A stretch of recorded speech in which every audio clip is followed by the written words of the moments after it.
દરિયામાં બોટ પલટી ગઈ છે। અશ્વિની સાગર નામની બોટ પલટી ગઈ છે। બોટનું એન્જિન બંધ પડી જતા જ આ પલટી થઈ ગઈ હતી। દરિયામાં ભારે કરંટના કારણે બોટ પરત ફરી હતી। બોટ પલટી મારતા જ ખલાસીઓનો આબાદ બચાવ થયો છે। દોરડા બધે ખલાસીઓને બહાર કઢાયા છે। તો આપ જોઈ રહ્યા છો વેરાવળની અંદર કૌશલ જોડે છે। કૌશલ, શું ઘટના બની છે, શું વિગતો?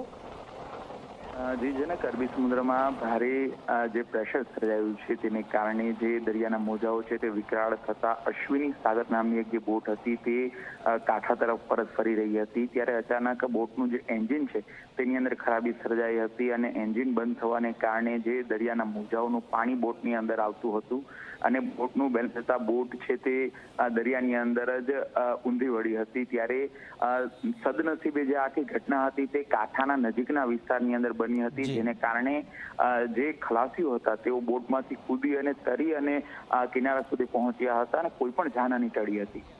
બિલકુલ બિલકુલ, આભાર કૌશલ। તો આપ જોઈ રહ્યા છો વેરાવળના દરિયામાં બોટ હાલમાં પલટી ગઈ છે।